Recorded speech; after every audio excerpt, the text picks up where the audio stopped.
So in the case of Tucker, for instance, how long after you initially introduced him to the article you wrote did you start asking questions? Over what period of time? How frequently did you email him? I think this is something people need to understand, because asking someone to be a formal mentor is like the absolute best way to never have a good mentor. I Totally. think, because it's like, hey, you want to sign up for a unpaid part-time job because you have so much free time? It doesn't work. So I'd just be curious to hear sort of what you did and what you would recommend people do if they're trying to find or looking for that type of teacher. I think mentor is problematic because they think of it in such formal terms, but maybe you could talk on that point. Yeah, totally. I think it was once every couple weeks, or no, a couple months probably. And I would just ask like questions that I thought would be helpful to me, but very easy for him to answer. Right. And that's what, it's like, hey, if you want me to read your manuscript, that's like a lot of work for me to do. Yeah. Or this would be more for you. If someone wants you to read their manuscript, you're like, okay, that's like a week of my time. Yeah. If someone wants you to give a 5-second instant opinion on a title, you're like, sure, that's one email. Right. And so I think people don't think, one, they don't think about, what they're actually asking.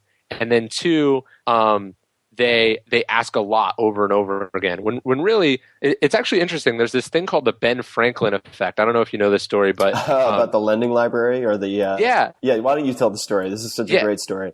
So Benjamin Franklin, there was this member in Congress, or one of the things about the American Revolution, or I don't really remember where it is actually, but Benjamin Franklin faced this sort of enemy in a legislative body who he desperately needed his support, and they seemed to be intractably opposed to each other.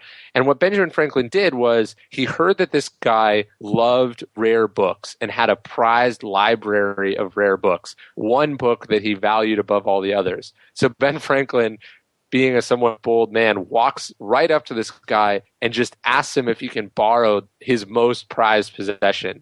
And the guy, sort of like stunned, is like, I guess. Benjamin Franklin borrows it, just puts it on his shelf for like 2 weeks, doesn't touch it, doesn't use it, and then returns the book to the guy.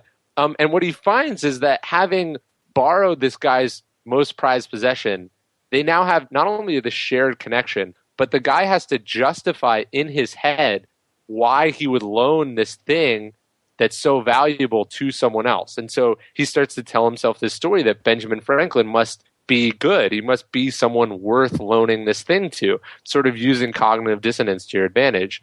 And basically it's been verified, by psychological studies since then. It turns out that when you do someone a favor, you actually feel indebted to them, you would think that doing someone else a favor would make them indebted to you. In fact, asking something small of them in some ways can build a better connection, because now they're like invested in you. And I would try to ask questions or think about things that they would like, and that they would feel like they got value out of too. And that's something that it's like a subtle psychological shift that people miss for some reason.